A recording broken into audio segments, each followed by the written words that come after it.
नमस्कार मित्रों, आज की तारीख है 10 मई 2013 शुक्रवार। ये वीडियो है राइट टू रिकॉल ग्रुप का। हमने जो कैंपेन शुरू किया है कि नागरिकों को कन्विंस करना कि वो सांसदों को एसएमएस से ऑर्डर भेजें। एमपी को, एमएलए को, पीएम को, सीएम को और सबको नहीं तो कम से कम सिर्फ एमपी को एसएमएस से ऑर्डर भेजना। तो इसका पर्पस क्या है, कैसे इसमें सफलता मिल सकती है, तो मैं आपको थोड़ा बैकग्राउंड दूं कि राइट टू रिकॉल ग्रुप में एक जो हमने कैंपेन किया वो ये है कि कौन कौन के कानूनों से देश की परिस्थिति सुधर सकती है। तो उसके लिए जैसे मैंने आपको एक्सप्लेन किया अलग अलग वीडियो में, ये मेरा राइट टू रिकॉल पार्टी का मैनिफेस्टो है जो कि आपको मिलेगा rahulmehta.com/301.htm पे। तो इसके सेक्शन 1.3 में है transparent complaint filing procedure, 3 line का कानून कि यदि ये कानून गैजेट में छपता है तो इतने तो 4 महीने के अंदर गरीबी कम हो जाएगी, पुलिस का करप्शन कम हो जाएगा वगैरह। अब सेकंड क्वेश्चन आता है कि ये सारे कानून गैजेट में छपवाने के लिए हमें कैंपेन एक्टिविटी यानी प्रचार क्या करना है, कैसे सांसदों पे, प्रधानमंत्री पे, मुख्यमंत्री पे, धारासभ्य पे दबाव बनाया जा सके कि जिससे उन्हें ये कानून छापने की मजबूरन परिस्थिति पैदा हो।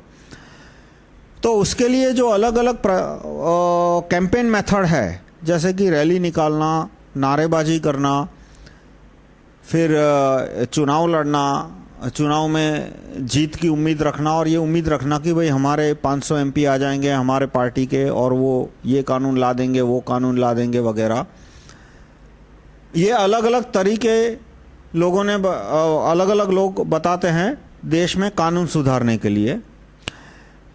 अब मैं जो तरीका बताता हूं वो ये है कि जन आंदोलन के द्वारा ये कानून गैजेट में लाया जाए। यानी इस बात के लिए उम्मीद न रखना कि हमारे 500 एमपी आएंगे, ये उम्मीद न रखना, इस तरह की उम्मीद न करना कि वो 500 एमपी आ भी गए तो वो उनमें से 400 बिकेंगे नहीं।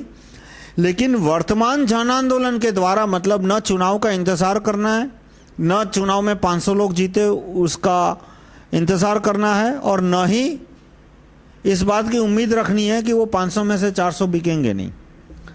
तो जन आंदोलन कैसे खड़ा किया जाए, और ऐसा जन आंदोलन कि जिसकी वजह से सांसदों को ये कानून गैजेट में छापने की मजबूरन परिस्थिति पैदा हो।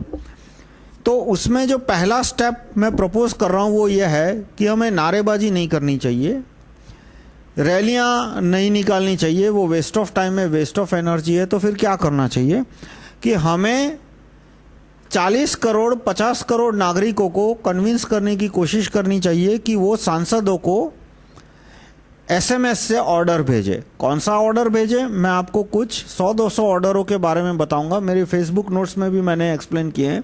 कुछ 200 ऑर्डर का मैंने लिस्ट बनाया है, उनमें आप ऐड भी कर सकते हैं, रिमूव भी कर सकते हैं। जो भी ऑर्डर आपको ठीक लगे वो ऑर्डर भेजने हैं। जैसे कि मैंने सांसदों को एक हुक्म भेजा, अब तक मैंने अपने सांसद को 5 हुक्म भेजे हैं एसएमएस से, और मैं कुछ 1500 हुक्म 2-1 महीने में भेजने वाला हूं। तो पहला हुक्म जो मैंने एमपी को भेजा वो ये था, मैं पूरा पढ़ के सुनाता हूं। किरीट भाई, मेरे सांसद श्री का नाम है Shri Kirit bhai. I am Rahul Mehta, voter number, मेरा वोटर नंबर उसके बाद लिखा है, Ahmedabad west. Constitution makes it duty of every citizen to send necessary orders to MP via SMS। मतलब कि संविधान के अनुसार ये मेरा फर्ज बनता है कि मैं अपने सांसदों को जरूरी हुक्म एसएमएस के द्वारा भेजूं। I am ordering you to pass Lokpal law with right to recall Lokpal clauses so that citizens can directly recall corrupt Lokpal without having to file any case against him in Supreme Court. Thank you. मतलब कि आप right to recall Lokpal के clause के साथ लोकपाल का कानून पास करो, ऐसा ऑर्डर मैंने अपने सांसद को एसएमएस से भेजा। दूसरा मैंने एसएमएस भेजा, वो भी पढ़ के सुनाता हूँ। Shri Kirit bhai, it is my constitutional duty, political duty, moral duty and religious duty to send necessary orders to MP via SMS. मतलब कि ये मेरा कॉन्स्टिट्यूशनल फर्ज बनता है, बंधारण के अनुसार का संवैधानिक मेरा फर्ज है, मेरा धार्मिक फर्ज है, मेरा नैतिक फर्ज है और मेरा राजनीतिक फर्ज है कि मैं अपने सांसदों को एसएमएस के द्वारा हुक्म भेजूं, मैं यानी हम सारे भारत के नागरिक। और क्या हुक्म भेजा मैंने कि मनमोहन सिंह ने एक CRPF, central reserve police force के, उसमें एक रूल्स बनाया है उसकी गाइडलाइन में कि सीआरपीएफ के सैनिक जब श्रीनगर में, कश्मीर में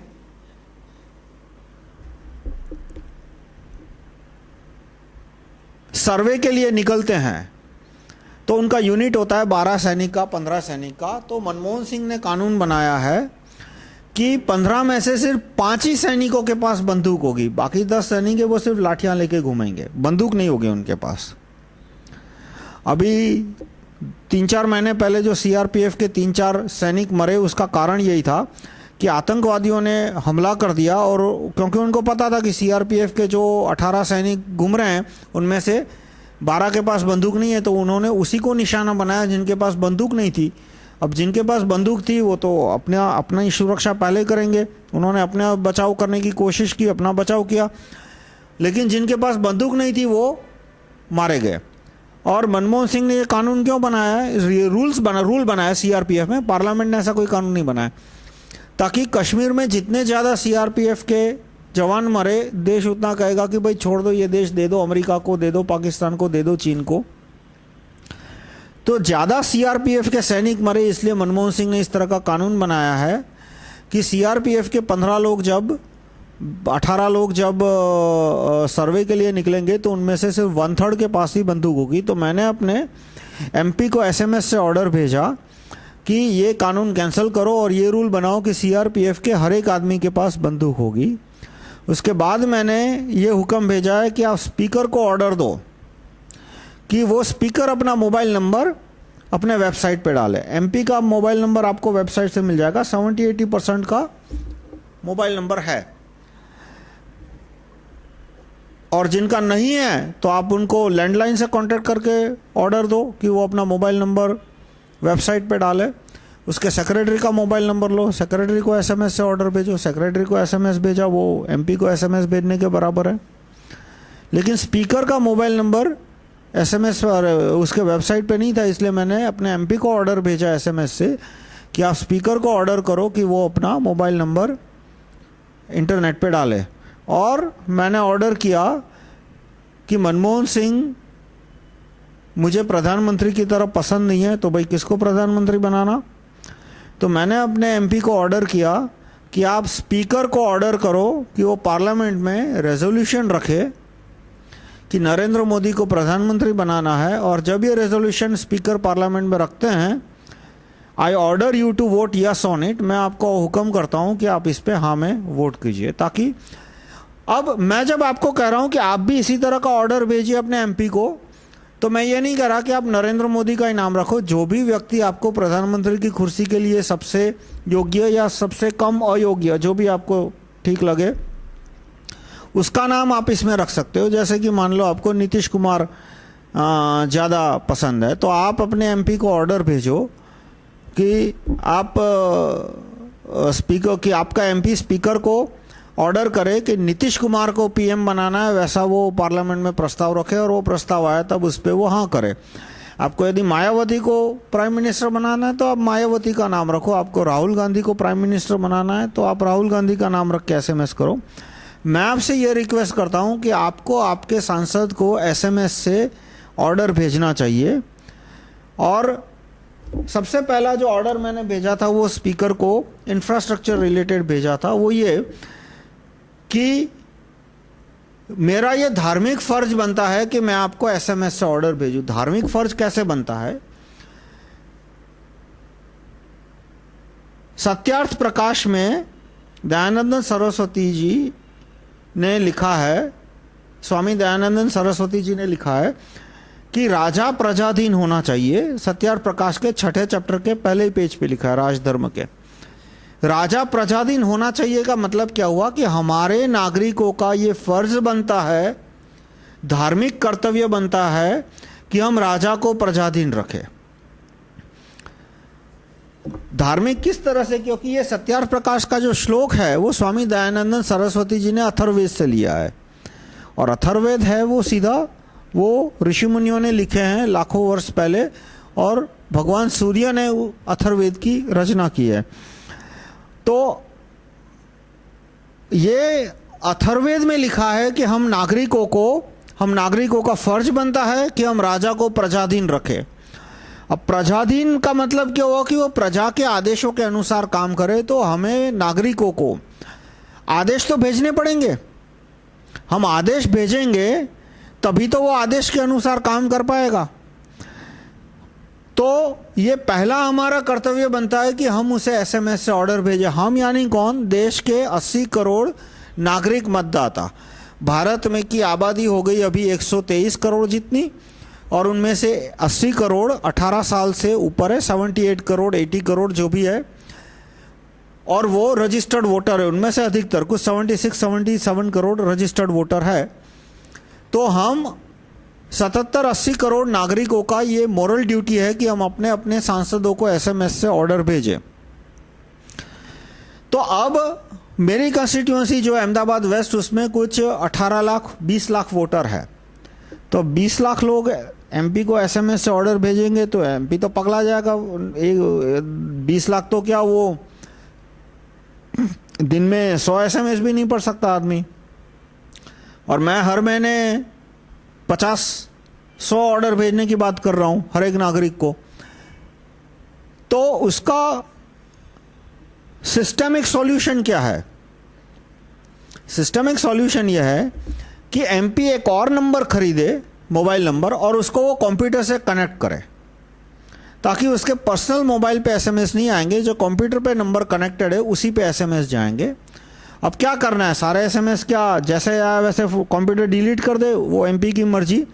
लेकिन एमपी को यदि लोगों को आदेश मानना है तो वो क्या कर सकता है कि एक तो वो नागरिकों को बोल सकता है कि आप टेलीफोन कंपनी को बोलो कि आपका वोटर कार्ड नंबर रजिस्टर कर ले। क्योंकि एक आदमी, मेरे पास 5 सिम कार्ड है, जैसे मेरे पास ये 2 मोबाइल फ़ोन है, तो मैं 2 बार ऑर्डर भेजूँ वो ठीक नहीं है। तो एमपी इसको सिचुएशन को कैसे हैंडल कर सकता है? मुझे कह सकता है कि भाई टेलीफोन नंबर के साथ voter card number phone company को दे दो, और फ़ोन कंपनी से वो वोटर कार्ड नंबर और मोबाइल नंबर की लिस्ट मंगा सकता है। मतलब कैसे मंगा सकता है? एमपी है वो पीएम को कह सकता है कि मुझे phone number voter card number की लिस्ट दो, और पीएम के पास पावर है कि वो डेटा फ़ोन कंपनियों से मंगा सके। और उसमें यदि एक ही आदमी के वोटर कार्ड पे 2 मोबाइल रजिस्टर्ड है तो एमपी उनको एसएमएस भेज के बोलेगा कि आप डिसाइड करो कि आपका कौन सा नंबर रजिस्टर करना है इस सिस्टम में, उसी नंबर से एसएमएस आएगा। अब मान लो एमपी को 1 लाख एसएमएस आए और उनमें से कुछ पे वोटर कार्ड नंबर रजिस्टर नहीं है, तो एमपी का जो कंप्यूटर है वो उनको रिवर्स एसएमएस भेज सकता है कि भाई आपका वोटर कार्ड नंबर रजिस्टर्ड नहीं है, आप अपनी फ़ोन कंपनी को अपने वोटर कार्ड का जेरोक्स दे दो।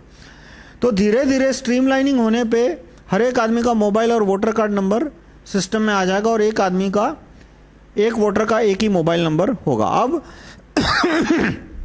तो भी क्वेश्चन आता है कि 1 लाख लोगों ने एसएमएस भेजा एक ही दिन में, ऑर्डर भेजा, कुछ भी ऑर्डर भेजा। जैसे कि अभी मैं ऑर्डर आज ही भेजने वाला हूं कि एक सांसद ने वंदे मातरम के टाइम वॉकआउट किया। अब पार्लियामेंट के पास पावर है कि वो एमपी को सजा दे सके। जैसे कि 20 सांसद पकड़े गए थे सवाल पूछने के लिए, पैसा ले रहे थे। ये घटना है कुछ 2006-2007 के आसपास की। तो सोमनाथ चटर्जी ने पार्लियामेंट में रेजोल्यूशन रखा था कि इन 10-15 एमपी जो भी है इनको पार्लियामेंट से नौकरी से निकाला जाए। पार्लियामेंट ने वो प्रस्ताव पारित किया था और वो 15 पार्लियामेंट की नौकरी गई थी, उनको एक्सपेल कर दिया गया था। पार्लियामेंट के पास पावर है कि वो एमपी को पनिश कर सके।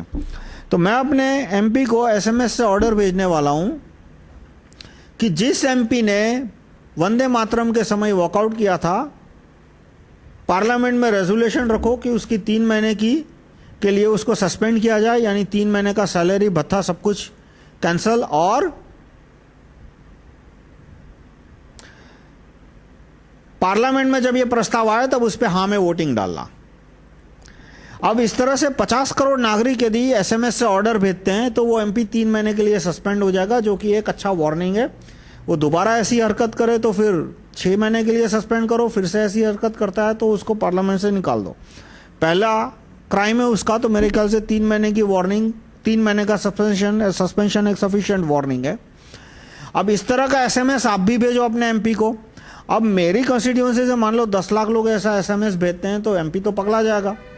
तो उसका सॉल्यूशन क्या है कि एमपी नागरिकों को कह सकता है कि आप यदि एसएमएस भेजोगे तो भाई मैं पढ़ूंगा, मुझे टाइम मिलेगा तो ठीक है, लेकिन यदि आप शॉर्टकोड भेजोगे तो कंप्यूटर है वो सीधा शॉर्टकोड लेके आपका काउंट इंक्रीमेंट कर देगा।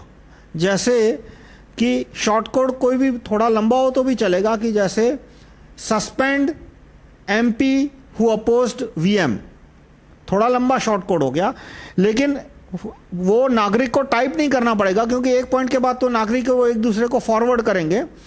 मेरे पास एक फॉरवर्डेड एसएमएस आया, वही का वही मैंने एमपी को भेज दिया। एमपी का सर्वर है, उसमें यदि ये रजिस्टर्ड प्री रजिस्टर्ड शॉर्टकोड है तो एमपी का कंप्यूटर मुझे एसएमएस भेजेगा कि thank you for sending a shortcode, your approval has been, your opinion has been registered.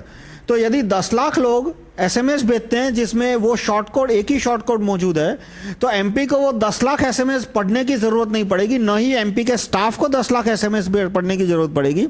MP का जो कंप्यूटर है जो एसएमएस को प्रोसेस कर रहा है वही देख लेगा कि ये 10 लाख एसएमएस में एक ही शॉर्टकोड आ रहा है, और वो शॉर्टकोड को 10 लाख से इंक्रीमेंट करके रख देगा।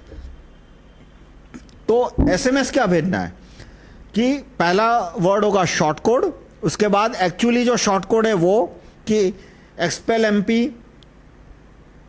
Who opposed Vande Mataram, expel MP who opposed VM, एक से ज्यादा शॉर्टकोड भी हो सकते हैं, और उसके बाद स्पेस और फिर यस। और यदि आप चाहते हो कि उस एमपी को कोई सजा नहीं आनी चाहिए तो नो में एसएमएस भेज दो, उसमें मैं कोई आपको फोर्स नहीं कर रहा। मैं आपको इतना ही रिक्वेस्ट करता हूं कि आप एसएमएस जरूर भेजो इस मुद्दे पे। तो इस तरह से 10-15 लाख एसएमएस की प्रोसेसिंग हो सकती है। अब अधिकतर नागरिकों के मुद्दे कॉमन होते हैं, तो नागरिक खुद चाहता है कि उसका ओपिनियन रजिस्टर्ड हो, इसलिए वो शॉर्टकोड ही पसंद करेगा। यदि ऑलरेडी शॉर्टकोड उसको मिल जाता है तो जहां तक होगा वो शॉर्टकोड के जरिए ही भेजेगा। अब शॉर्टकोड एमपी कैसे रजिस्टर कर सकता है कि एक तो प्राइम मिनिस्टर के वेबसाइट पे जितने शॉर्टकोड है उसको वो एक्सेप्ट कर सकता है, सीधा डाउनलोड कर ले दिन में एक बार, या तो कोई भी नागरिक एसएमएस से एमपी को बोल सकता है कि काइंडली रजिस्टर दिस शॉर्टकोड, और वो उसको एमपी यदि चाहे तो 15, 20, 50 रुपए की फी ले ले तो कोई प्रॉब्लम नहीं है। एसएमएस में 160 कैरेक्टर की लिमिट है, वो अब निकल गई है। मैंने अपने एक मोबाइल से दूसरे मोबाइल पे लंबे एसएमएस भेजे हैं, 500 कैरेक्टर के, 1000 कैरेक्टर के पहुंच जाते हैं, पर वो फिर भी कन्वीनियंट तरीका नहीं है, क्योंकि बहुत लंबा एसएमएस हो तो पढ़ने में, स्क्रूटिनाइज करने में डिफिकल्टी होती है। तो एमपी एक और तरीका रख सकता है कि हर एक एमपी के अंदर के पास 5-6 ऑफिस चलाने का बजट होता है, कम से कम एक ऑफिस चलाने का तो बजट होता ही है, बाकी पैसा उसको पार्टी से मिलता है। मान लो पार्टी न भी दे तो 1-2 ऑफिस तो वो चला सकता है, और वो उसको लोग फ्री में कमरा भी देने को तैयार होते हैं। सोशल पॉलिटिकल वर्क यदि कोई एमपी जेन्युइनली कर रहा है तो बहुत सारे लोग बोलते हैं कि भाई मेरा ऑफिस खाली पड़ा है, आप उसको यूज कर सकते हो, उसमें वो सब कुछ फर्नीचर बने। एमपी का स्टाफ जाके हफ्ते में यदि 2 दिन भी बैठता है, 1 दिन भी बैठता है, तो भी वहाँ के लोग वहाँ पे जाके एफिडेविट दे सकते हैं। एफिडेविट पे उसकी पूरी प्रपोजल है, एमपी का आदमी है वो उसको स्कैन करेगा, एमपी एक बार देख लेगा कि हाँ भाई इसमें कुछ इलीगल नहीं लिखा, डिफेमेशन नहीं लिखा, गालियाँ नहीं लिखी है, वरना एमपी प्रॉब्लम में पड़ सकता है। और एमपी चाहे तो उसका चार्ज ले सकता है कि पर पेज में 20, 25, 50 रुपए लूंगा, क्योंकि उसको स्टाफ को सैलरी देनी है और सारा खर्चा उसको सरकार नहीं देती। या तो वो एमपी लैड में से, एमपी का जो लोकल एरिया डेवलपमेंट फंड होता है उसमें से भी इसको कर सकता है।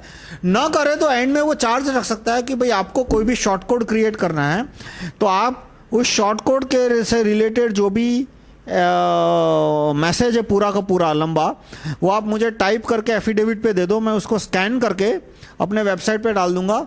और जिन जिन नागरिकों को वो एसएमएस मुझे भेजना है वो मुझे शॉर्ट कोड भेजे। तो शॉर्ट कोड कैसे हो सकता है कि जैसे मेरा वोटर कार्ड नंबर है, शॉर्ट कोड के 2 हिस्से कर दिए वो एमपी ने। एक तो जो भी वोटर आता है उसका वोटर कार्ड नंबर होगा, वो पहला हिस्सा होगा, डॉट 001 या 002 या 003 जो भी वो सीरियल नंबर है उस पर्टिकुलर आदमी का वो। तो इस तरह से मैंने एक एफिडेविट दी और मैंने लिखा कि भाई मैं शॉर्ट कोड चाहता हूं 003, तो मेरा वोटर कार्ड नंबर है DDV2444 वॉट एवर 245, तो मेरा शॉर्ट कोड हो गया DDV24485.005। ये शॉर्ट कोड हो गया उस पर्टिकुलर पूरी एफिडेविट का। अब वो एफिडेविट एमपी ने अपने वेबसाइट पे डाल दी। जिन लोगों को वो पसंद है वो शॉर्ट कोड भेजेंगे। अब हर एक आदमी के पास कंप्यूटर नहीं है तो उसको एफिडेविट के बारे में कैसे पता लगेगा? अखबार में एडवर्टाइज दी जा सकती है, कैंपेनिंग की जा सकती है, पैम्पलेट बांटे जा सकते हैं, अलग अलग तरीकों से हो सकता है। अब क्वेश्चन आता है कि भाई एसएमएस भेजने का फायदा क्या? तो मैं कहूंगा भाई नारेबाजी का फायदा क्या? आपको अरविंद गांधी कहते हैं कि नारेबाजी करो, टोपी पहनो, घर घर घूमो। वो कुछ एप्लीकेशन लिखवा रहे थे कि हम बिजली का बिल नहीं भरेंगे, पानी का बिल नहीं भरेंगे। इस तरह से 10 लाख एप्लीकेशन पूरे दिल्ली में से कलेक्ट किए और फिर वो 10 लाख पोथा ट्रक में लेके शीला दीक्षित के घर गए, उसको ऑफिस गए शीला दीक्षित को देने के लिए। तो मैंने सजेशन दिया था अरविंद भाई को कि भाई आप ये करना है करो, जो भी रद्दी इकट्ठी करनी है, पर आप अपने वॉलेंटियर को कहो कि हर एक नागरिक एमएलए को सीधा एसएमएस भेजे। जो भी 2-4 मुद्दे हैं जैसे कि इलेक्ट्रिसिटी कंपनी का रेगुलेटर है वो चेंज करो, क्योंकि इलेक्ट्रिसिटी कंपनी के दाम है वो रेगुलेटर अप्रूव करता है और रेगुलेटर ने पैसे लेके ज़्यादा दाम अप्रूव किए थे। जैसे रेगुलेटर के पास पावर है ये कहने का कि भाई ये ट्रांसफार्मर तुमने खरीदा 1000 करोड़ में, कोई इक्विपमेंट, वो बाजार में तो 500 करोड़ में मिलता है, क्यों तुमने 1000 करोड़ में खरीदा? 500 करोड़ नुकसान खुद भुगतो। और वो कैसे एविडेंस भी मिल गए थे कुछ कुछ कि जैसे अनिल भाई अंबानी ने क्या किया था कि उसी की एक कंपनी थी, तो चाइना से उसने कुछ इक्विपमेंट खरीदिया, कहीं से खरीदे पता नहीं मुझे, 500 करोड़ का इक्विपमेंट कंपनी, कोई और कंपनी उसी के नाम की थी, उसने 500 करोड़ में खरीदा और फिर उसने दिल्ली इलेक्ट्रिसिटी कंपनी को 1000 करोड़ में बेचा। तो इस तरह से दिल्ली इलेक्ट्रिसिटी कंपनी को बिना मतलब का 500 करोड़ का ओवरहेड आ गया। तो वो बोल सकता है कि भाई ये 500 करोड़ का घाटा है, तुम खुद बर्दाश्त करो, इलेक्ट्रिसिटी कंपनी के सर पे सिर्फ 500 करोड़ ही आएगा और इस तरह से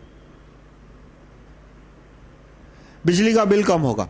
खैर वो सारे पावर रेगुलेटर के हाथ में है।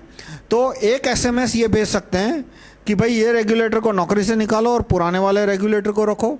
फिर दूसरा right to recall electricity regulator होना चाहिए, या तो जो भी तुमको जो चीज़ वो कागज़ पे लिखी है उसका 1-2 लाइन 3 लाइन का समरी एसएमएस के द्वारा भेज सकते हैं। कि मतलब कि दिल्ली के जो 1 करोड़ वोटर है वो सीधा एसएमएस से अपने एमएलए को ऑर्डर भेजे कि भाई इतना इतना काम कराना है। और यदि शीला दीक्षित जी का मोबाइल नंबर मिल जाता है तो और अच्छा, उसको भी लोग भेजे। एक आदमी है वो 5 लोगों को एसएमएस भेज सकता है। तो उन्होंने बोला कि भाई प्रूफ क्या रहेगा? मैंने कहा भाई प्रूफ रहेगा, एक तो फ़ोन कंपनी के रिकॉर्ड में रहता है। क्यों रिकॉर्ड में रहता है? कि एमएलए का नंबर है, एमपी का नंबर है, वो वीआईपी का नंबर है। लोग उस पर गालियाँ भेजे, धमकी भेजे, वो सारे प्रॉब्लम हो सकते हैं। इसलिए रूल है कि वीआईपी नंबर पे कोई एसएमएस आता है तो उसको 1 साल तक स्टोर करना पड़ता है। मान लो एमपी ने डिलीट कर दिया, एमएलए ने डिलीट कर दिया, तो आपके फ़ोन कंपनी के सर्वर पे वो रिकॉर्ड रहेगा और एमएलए की जो फ़ोन कंपनी है उसके सर्वर पे भी रिकॉर्ड रहेगा। और यदि वो भी मान लो रिकॉर्ड डिलीट कर देते हैं, नहीं देते हैं, प्रूफ करना, तो आप एमएलए सिटीजन को एक और रिक्वेस्ट करो कि भाई आप जो एमपी को ऑर्डर भेजते हो उसकी एक कॉपी आप आपके सर्वर के, जो भी उनकी पार्टी का सर्वर है उस पर एक भेज दो। तो सारे नहीं तो 30-40% सिटीजन तो भेजेंगे और शायद सारे भी भेज दे, आज नहीं तो कल भेजेंगे। और यदि एमएलए कहता है कि भाई मुझे एसएमएस नहीं मिला तो उसको डुप्लीकेट एसएमएस भेज दो, दोबारा भेज दो, 3 बार भेज दो कि बोल भाई कितनी बार तेरे को एक ही एसएमएस चाहिए। और धीरे धीरे फिर जब वो एमएलए का नंबर, जब ये पूरा सिस्टम गवर्नमेंट में आएगा तो वो एमएलए का नंबर होगा, वो गवर्नमेंट के कंप्यूटर से कनेक्टेड होगा, तो ऑटोमेटिकली उसका एक एसएमएस एमएलए को मोबाइल पे जाएगा और उसकी ऑटोमेटिकली एक कॉपी गवर्नमेंट के सर्वर पे जाएगी एज अ प्रूफ। खैर वो बात की बात है। तो 10 लाख कागज भेजने से क्या मिला जो कि 10 लाख एसएमएस भेजने से नहीं मिल सकता? एसएमएस में तो प्रूफ रहता है। देखो, मैं कागज लिखने की बात को आज से 3 साल पहले 2 साल पहले मैं खुद बोलता था कि एमपी को ये लेटर लिखो, मैं खुद बोलता था पीएम को ये लेटर लिखो। आज ये बकवास है आज की तारीख में। यदि आपके पास मोबाइल नहीं है तो मैं कहूंगा हाँ कागज लिखो, लेकिन यदि आपके पास मोबाइल है और आप एमपी को पोस्ट कार्ड लिख रहे हो या लेटर लिख रहे हो तो वो हर एंगल से waste of time, waste of money, waste of energy है। किस तरह से कि एक तो 1 लाख पोस्ट कार्ड मिले एमपी को, एमपी कह सकता है कि ये सब के सब फर्जी है, 90% फर्जी है, कि एक ही आदमी ने 10 बार साइन किए, उस पर नाम है, सिग्नेचर है। क्या सिग्नेचर के वेरिफिकेशन तो होता नहीं है, कोई बैंक तो है नहीं कि हर एक कस्टमर का सिग्नेचर स्पेसिमेन मैनेजर के पास होता है, बैंक के पास होता है, ऐसा बैंक के पास हो। फिर एक ही आदमी ने 10 पोस्ट कार्ड भेज दिया तो एमपी का एक एक पोस्ट कार्ड छानता फिरेगा कि भाई ये आदमी ने 1 लाख पोस्ट कार्ड की थप्पी पड़ी है, उसमें मैं ढूंढता फिरूं कि भाई ये आदमी ने कहीं 10 पोस्ट कार्ड तो नहीं भेज दिए ना। जबकि एसएमएस में तो यदि एक ही आदमी एक ही एसएमएस 4 बार भेजता है तो कंप्यूटर ऑटोमेटिकली उसको कंबाइन करके रख देगा कि भाई ये एसएमएस एक ही आदमी ने 4 बार भेजा है, उसको एक ही काउंट होगा। तो इस तरह से एसएमएस है वो, उसको एसएमएस की ऑटोमेटेड प्रोसेसिंग हो सकती है। आप एमपी को पोस्ट कार्ड लिखोगे या एक लेटर लिखोगे कि बिजली का बिल कम करो, एमएलए को या चीफ मिनिस्टर को, उसका ऑटोमेटेड प्रोसेसिंग नहीं हो सकता। मान लो कि ये ऊपर एक असली लेटर है, नीचे एक असली लेटर और बीच में सारे कोरे कागज है, तो पता कैसे चलेगा कि ये जो थप्पी है उसमें से कितने असली लेटर और कितने कोरे कागज है, जब तक कि एक एक को छाना ना जाए। तो जबकि इन शॉर्ट लेटर भेजना यानी कि सारी के सारी रद्दी है, वो टोकरे में जाएगी। जबकि एसएमएस का ऑटोमेटेड प्रोसेसिंग हो सकता है, यानी एसएमएस भेजना ज्यादा कॉस्ट इफेक्टिव है, ज्यादा सिस्टमैटिक है। अब एमपी ने एसएमएस नहीं माना तो देखो, यदि मैं अकेला आदमी एसएमएस भेजता हूं तो एमपी नहीं मानने वाला। तो वैसे तो हर एक चीज के लिए मैं अकेला आदमी यदि टोपी पहन के घूमता हूं तो भी कुछ नहीं होने वाला, मैं अकेला आदमी नारेबाजी करूंगा तो भी कुछ नहीं होगा, कोई भी काम यदि अकेला आदमी अकेला ही करता है तो कभी कुछ नहीं होने वाला। तो वो तो इक्वल आर्ग्यूमेंट हो गई।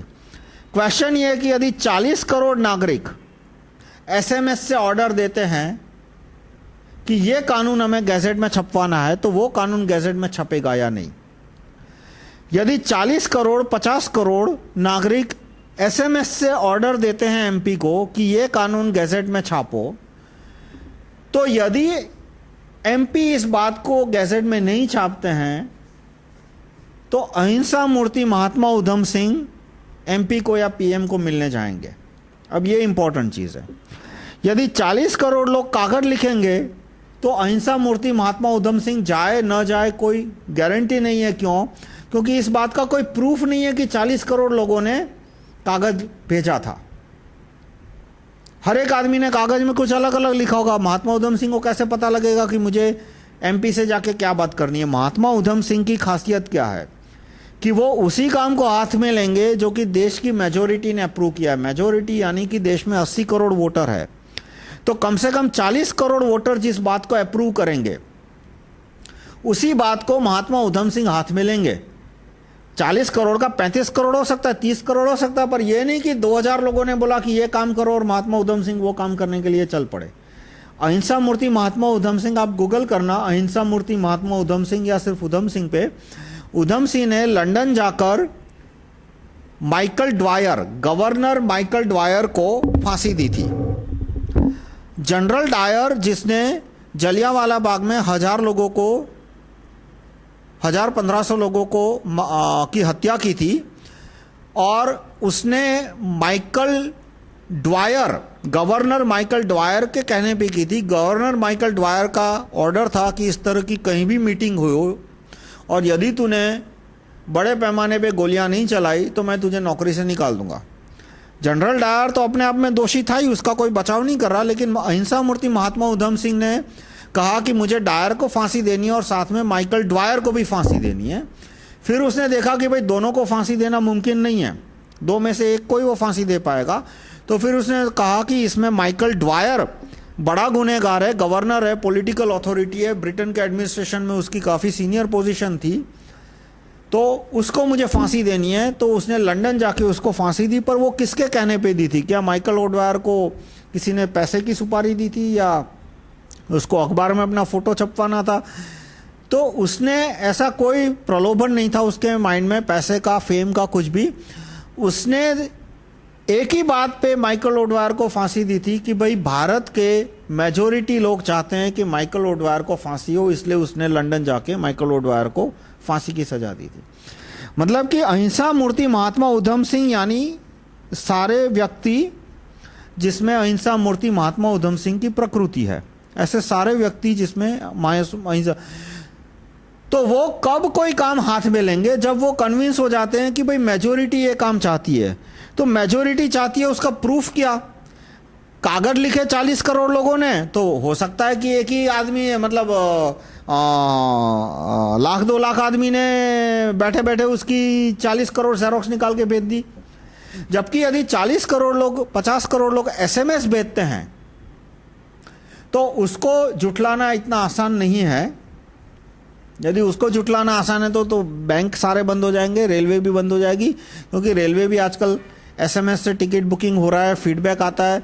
ये बैंकिंग का भी बहुत सारा काम आजकल मोबाइल पे आता है। एसएमएस को फ्रॉड करना और फ्रॉड पकड़ा ना जाए, दोनों, फ्रॉड करना और फ्रॉड पकड़ा ना जाए, वो क्यों मुश्किल है? क्योंकि मैंने जो एसएमएस भेजा वो मेरे मोबाइल में रिकॉर्ड रहेगा, मेरे फ़ोन कंपनी के मोबाइल के सर्वर पे रिकॉर्ड रहेगा, और मैंने एमपी को एसएमएस भेजा तो जो एमपी की फ़ोन कंपनी है उसके सर्वर पे रिकॉर्ड रहेगा, एमपी के कंप्यूटर पे रिकॉर्ड रहेगा। तो 4-4 रिकॉर्ड को जुटलाना इतना आसान नहीं है। वो एक आदमी के बस की बात नहीं है कि एक आदमी ने बटन दबा और 1 लाख नकली एसएमएस निकल गए, और वो मुमकिन नहीं है। तो इस तरह से एसएमएस, यदि 50 करोड़ लोग एसएमएस भेजेंगे तो एमपी डर जाएगा? नहीं डरेगा। 10 करोड़, 50 करोड़, क्या 100 करोड़ लोग एसएमएस भेजेंगे तो भी एमपी पीएम नहीं डरने वाले। लेकिन 50 करोड़ नागरिक जब एसएमएस से एक ऑर्डर भेजेंगे तो अहिंसा मूर्ति महात्मा उधम सिंह एमपी को, पीएम को मिलने जाएंगे। और ये प्रूफ क्या है मिलने जाएंगे? कि आज तक इतिहास में हमेशा ऐसा हुआ है। देखो, कुछ कुछ बातों का मुझसे प्रूफ मांगते हो, मुझे कोई बुरा नहीं लगता, पर ऐसी बातें जो कि इतिहास में कभी नहीं हुई वो कभी कभी आप मान जाते हो। जैसे कि 500 नए एमपी तुम चुन के भेजोगे, वो आम आदमी पार्टी के हो या बीजेपी के हो या किसी भी पार्टी के हो, और उनमें से 400 बिकेंगे नहीं। ये आज तक कभी नहीं हुआ, और इस बात में आप अंधविश्वास कर लेते हो कि हाँ, ये नए 500 एमपी जो आएंगे बीजेपी के, नरेंद्र मोदी के या अरविंद गांधी के नए 500 एमपी आएंगे पार्लियामेंट में 2014 में, 500 में से 400 बिकेंगे नहीं। ऐसा कभी नहीं हुआ। एक रीसेंट एग्जांपल मैं आपको दूं तो अक्टूबर 2010 में वेरावल, गुजरात में एक टाउन है, वहां की म्यूनिसिपालिटी है। वहां म्यूनिसिपालिटी में 45 जितनी सीट है। लोगों ने बीजेपी को भी घर भेज दिया, कांग्रेस को भी घर भेज दिया, और वहां के कोई लोकल अरविंद गांधी थे, लोकल अरविंद गांधी जैसी उनकी एंटी करप्शन की इमेज थी, उनके 25 आदमियों को चुना। जन जागृति मंच करके उन्होंने एक नई पॉलिटिकल ग्रुप बनाया था, उसके 25 आदमियों को चुना। वहां का कोई लोकल अरविंद गांधी था, एंटी करप्शन, ये वो सब कुछ। और 1 साल के अंदर उसके जो 25 आदमी चुन के आए, उनमें से 23 बीजेपी में ज्वाइन हो गए, वो भी बीजेपी में है आजकल, और 2 आदमी कांग्रेस में ज्वाइन हो गए। और अब वहां पे बीजेपी में, वेरावल में बीजेपी की म्यूनिसिपैलिटी आ गई 1 ही साल के अंदर। अक्टूबर 2010 में उनको चुना लोगों ने, और अक्टूबर 2011 को जिस डेट पे वो चुने गए थे, उसी डेट पे 23 लोगों ने बीजेपी ज्वाइन की, 25 लोग जो चुने गए थे, और 2 लोगों ने कांग्रेस ज्वाइन की। तो ये बिकने का जो सिलसिला है वो सालों से चला आ रहा है कि 1977 में जयप्रकाश नारायण के जो 300, जितने भी 350, 370 नए एमपी चुन के आए, उनमें से 70, 80, 90% एक हफ्ते के अंदर बिक गए थे। और आप ये पूछोगे भी कि क्या सबूत है कि 40 करोड़ नागरिक यदि एसएमएस से ऑर्डर भेजेंगे तो महात्मा उधम सिंह प्रधानमंत्री को मिलने जाएंगे? भाई, महात्मा उधम सिंह ने कभी प्रजा को निराश नहीं किया। आज तक पिछले 5000 साल के इतिहास में जितने भी परिवर्तन हुए वो महात्मा उधम सिंह की वजह से ही हुए हैं। 1947 में जो आज़ादी मिली थी वो भी अहिंसा मूर्ति महात्मा उधम सिंह से ही मिली थी, चरखा घुमाने वालों से नहीं मिली थी। महात्मा उधम सिंह मतलब उनकी प्रकृति के सारे व्यक्ति, जैसे राष्ट्रपिता महात्मा सुभाष चंद्र बोस, महात्मा भगत सिंह, महात्मा चंद्रशेखर आज़ाद, अहिंसा मूर्ति महात्मा चंद्रशेखर आज़ाद, अहिंसा मूर्ति महात्मा सचिंद्रनाथ सान्याल, वो सब उनमें आ गए। जैसे ओम शब्द में सारे 33 करोड़ देवी देवता आ जाते हैं, वैसे अहिंसा मूर्ति महात्मा उधम सिंह ये 4 शब्दों में वो सारे हजारों लाखों क्रांतिकारी आ जाते हैं, जिनमें अहिंसा मूर्ति महात्मा उधम सिंह का अंश है, उनकी तरह की उनकी प्रकृति है। तो उन्होंने कभी प्रजा को निराश नहीं किया कि यदि प्रजा ने उनको एक ऑब्जेक्टिव ऑर्डर दिया है, ऑब्जेक्टिवली वेल डिफाइंड, तो उन्होंने कभी प्रजा को निराश नहीं किया। अब क्वेश्चन आता है कि अहिंसा मूर्ति महात्मा उधम सिंह प्रधानमंत्री को कहेंगे कि भाई 40 करोड़ लोगों ने, 50 करोड़ लोगों ने आपको ये एसएमएस भेजा और ये एसएमएस आपको गैजेट में छापना है, तो प्रधानमंत्री ने उनकी बात नहीं मानी, तो ये भी नहीं हुआ आज तक। चर्चिल के बाद आज़ादी मिली ब्रिटेन में, चर्चिल प्रधानमंत्री नहीं था, पर चर्चिल के बारे में कहा जाता था कि जब विद्रोह शुरू हुए भारत में, तो सेकंड वर्ल्ड वॉर के टाइम उसकी जितनी सिक्योरिटी थी, सेकंड वर्ल्ड वॉर के टाइम उसको भय था कि हिटलर के जासूस ब्रिटेन में है, वो उसको मार डालेंगे। तो उसके बंगले के आसपास सिक्योरिटी थी, उसके बेडरूम के बाहर 2 बॉडीगार्ड रहते थे, पूरी सिक्योरिटी का जाल था। और जब विद्रोह शुरू हुए भारत में, तो ब्रिटेन के प्रधानमंत्री ने वो सिक्योरिटी 5 गुनी कर दी थी। मतलब सेकंड वर्ल्ड वॉर में जितना भय नहीं था, बाद में सिक्योरिटी कम हो गई क्योंकि सेकंड वर्ल्ड वॉर के बाद भय कम हो गया था, लेकिन भारत में जब विद्रोह शुरू हुए तो ब्रिटेन के जो सेक्रेटरी ऑफ स्टेट था, क्योंकि मदन लाल धिंगरा ने सेक्रेटरी ऑफ इंडियन अफेयर्स उनको फांसी पे चढ़ाया था, महात्मा मदन लाल धिंगरा ने। महात्मा उधम सिंह ने माइकल ओडवायर को फांसी पे चढ़ाया था, और मदन लाल धिंगरा का टारगेट था ब्रिटेन के राजा की हत्या करना, ब्रिटेन के राजा को फांसी पे चढ़ाना। उनको लगा ये नहीं हो पाएगा, इसलिए उन्होंने तय किया ब्रिटेन के प्रधानमंत्री को फांसी पे चढ़ाना। देखा कि ये भी नहीं हो सकता, इसलिए उन्होंने सेक्रेटरी ऑफ इंडियन अफेयर्स को फांसी पे चढ़ाया। तो ये जो ब्रिटेन के महानुभाव थे, ब्रिटेन की राजा रानी, ब्रिटेन के प्रधानमंत्री, उन्होंने जब भारत में 1946 में विद्रोह शुरू हुए, तो उन्होंने सेकंड वर्ल्ड वॉर के टाइम जितनी सिक्योरिटी थी उससे अपनी सिक्योरिटी 5 गुनी कर दी, क्योंकि उनको भय था कि भाई भारत से जिस तरह से 3-4 लोग लंदन में आके 2-3 लोगों को फांसी पे चढ़ा था, वैसे भारत से इस बार 20, 40, 50 लोग आके उनको फांसी पे ना चढ़ा दे। और उस भय की वजह से उन्होंने बाद में अंत में फ्रीडम ऑफ इंडिया एक्ट पास किया ब्रिटेन की पार्लियामेंट में, और ब्रिटेन को आज़ादी मिली। तो अहिंसा मूर्ति महात्मा उधम सिंह प्रधानमंत्री को मिलेंगे और प्रधानमंत्री उनकी बात नहीं मानेंगे, ये असंभव किस सेंस में मैं कह रहा हूं कि पिछले 5000 साल में ऐसा नहीं हुआ। पिछले 5000 साल में किसी भी नेता ने महात्मा उधम सिंह की बात को मानने से इनकार नहीं किया। तो प्रधानमंत्री उनकी बात मान लेंगे, या तो उनके बाद जो प्रधानमंत्री आएंगे वो उनकी बात मान लेंगे। तो इस तरह से बिना किसी हिंसा के, इसमें कहीं भी हिंसा नहीं है, कहीं भी हिंसा की बात नहीं आती, बिना किसी हिंसा के यदि 50 करोड़ नागरिक एसएमएस से एक ऑर्डर भेजते हैं प्रधानमंत्री को या एमपी अपने अपने सांसदों को, तो वो ऑर्डर गैजेट में छप जाएगा। वो ऑर्डर क्या होना चाहिए वो आप तय करें। आप एक से ज़्यादा ऑर्डर भी दे सकते हो। मैं ये नहीं कहता कि आप सिर्फ राइट टू रिकॉल पीएम का ही एसएमएस से ऑर्डर भेजो, या गो हत्या रोकने के लिए ही भेजो, या ये भी भेजो। मैंने कुछ 200 एसएमएस ड्राफ्ट किए हैं राइट टू रिकॉल पीएम के ऊपर, एमआरसीएम के ऊपर। एमआरसीएम से रिलेटेड एसएमएस है कि भाई जो मिनरल रॉयल्टी है वो सीधी सिटीजन के खाते में जमा होनी चाहिए। फिर 498 आईपीसी 498 के ऊपर कि 498 में नार्को टेस्ट कंपलसरी होना चाहिए। फिर जो महिलाओं की सुरक्षा के लिए कानून है कि जिसमें जो जैसे कि दहेज उत्पीड़न का कानून है, बलात्कार का कानून है, हैरेसमेंट का कानून है, छेड़खानी का है, तो उसमें यदि प्राइमा फेसी डाउट एस्टैब्लिश होता है तो narco test in public compulsory करना चाहिए। जो करप्शन के केस है उसमें narco test in public compulsory करना चाहिए।